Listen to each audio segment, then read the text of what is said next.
let's add another instrument this time, a different type. So let's press the plus there. Now, in the previous videos we saw how you can select all these different instrument types by just scrolling through these.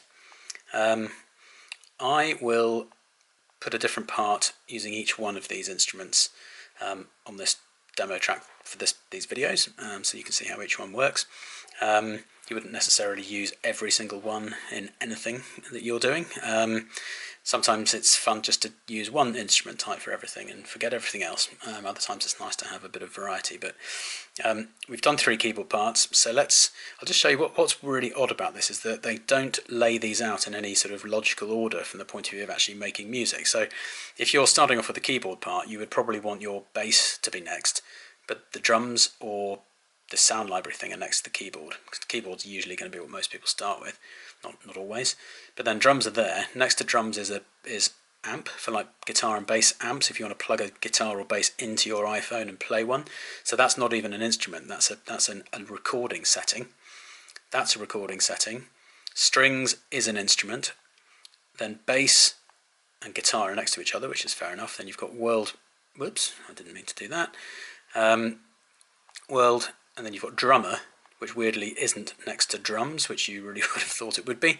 And then you've got an external setting for playing inter-app audio within other apps in your device. So what should we do? Let's do a bass line, shall we? Let's do another bass line, even though we've done one already. So let's go up to bass. And again, this is one of the reasons I didn't like GarageBand to start with. When you look at this, you think, oh, it's a bass guitar setting. Great, okay, fine, impress me. So you press on bass, and you have to go around the houses a bit to find out what's really going on. So first of all, this is the same chord setting that we had from before. So we had it from our last part, which was dealing with chords. You have to press that to get back out of the chords, and it gives you like a sort of facsimile of a guitar, a bass guitar neck with 4 strings. You can do your scale thing here again, do your minor, and what that does is it changes it to look like a guitar, but it'll only allow you to play the notes in the scale, which is fine. But hang on a minute, it's not really a bass guitar. Suddenly it's a synthesizer. I want a synthesizer, do I want a bass? I don't know. You have to go to settings here and then click on that instrument type to find out what you've got to play with. And often, when I first used this, it used to default to upright bass, which, yeah, okay, that's a nice sound, but it's not a sound I would ever really need to use. And I just saw this upright as being like the only option. It took me a while, because I'm a bit slow, to realise that there are 2 little dots here, which means that there's another page over to the left. Boom, suddenly, oh, there we are. There are 4 different pictures of a 303, yes please. And then you've got a precision bass, picked Fender Precision bass, what looks a bit like a muted Fender Jazz bass, and then an old Beatles style Hofner 60s bass guitar. The guitar sounds are actually quite convincing. These are nothing like normal 303 sounds, they're quite straightforward, but they're pretty useful. So I'll start with one of those for now. Let's just press retro bass and start off with that. So let's move that out of the way, and again, to give you an idea of what the sound is.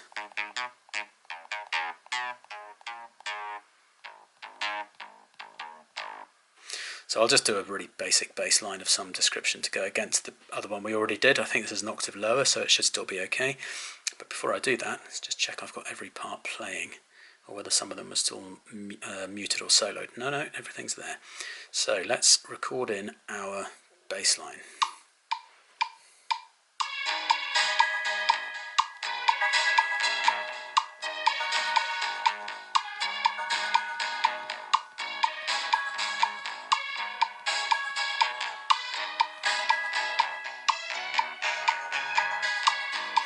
Okay, I didn't do a very good job on that, so let's try again.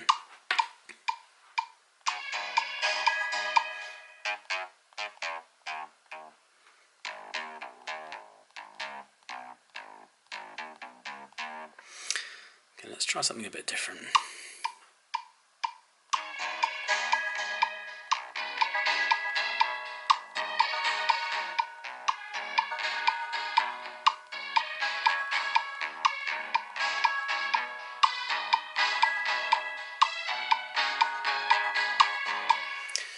Okay, Alchemy. So there are a few crunchy notes in there, and I think what I'll probably do, if this was a normal track, I would probably have deleted this plucked synth part at the top by now, because there's a few errors and mistakes. I might re-record that later, but for now let's just check our timing on the bass.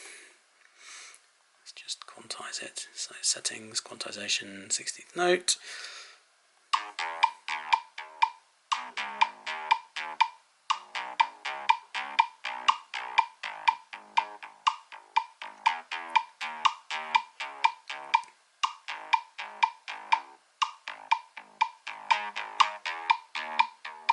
Okay, so that's sounding pretty good.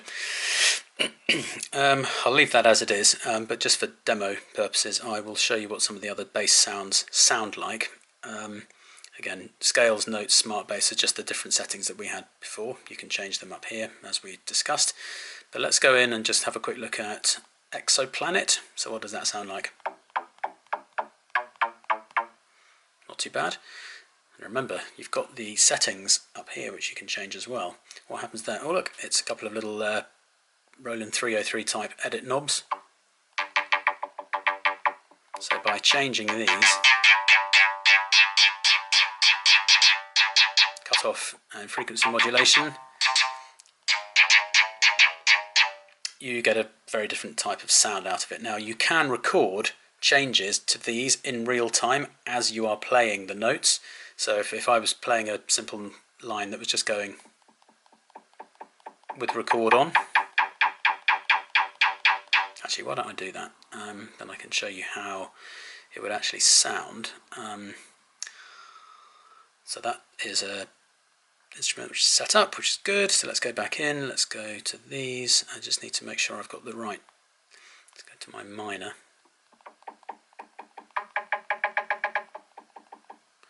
Settings. It's going to be quite hard because it's you've still got to use just your fingers to do it, but let's try again. Just change the cutoff as I go.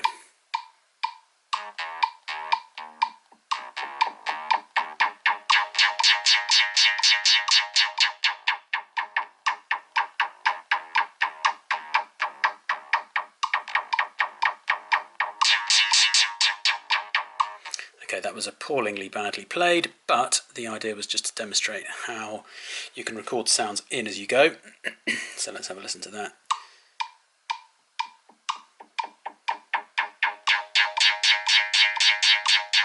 So there are the notes that I played, and you can hear the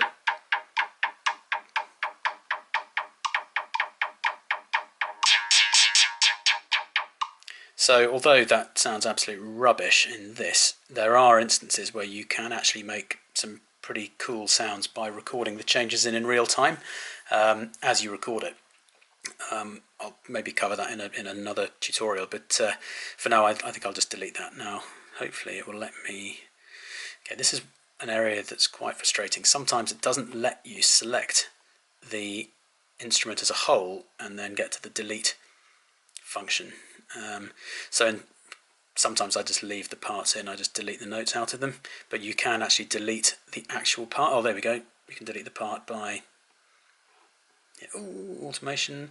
That's where you can actually automate what you have just what you've actually just recorded on the notes, the sound twiddlings. Didn't actually know that was there, so I've definitely learned something myself, because whenever I do it, it just keeps doing this. So sometimes it's hard just to get to that delete function. You see, I can't do it again now. That's why I'd never found it before. So if I can't do it easily now, there we go. I would leave it. So that's that. Okay, so that's a few of the synth-based sounds. The guitar-based bass sounds are also quite cool.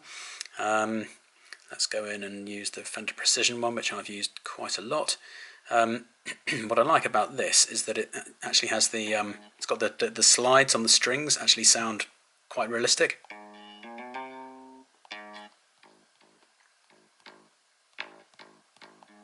And they're velocity sensitive as well, so the harder you hit the screen, the more clanky it gets.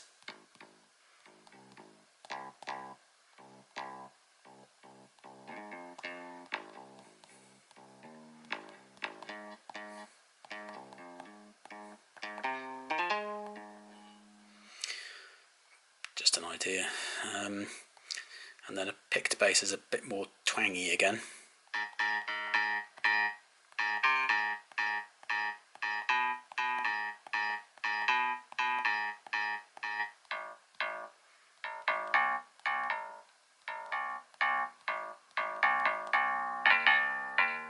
Ooh, it was all going so well. There we go, there are the bass sounds for you. And we'll look at some others in just a second.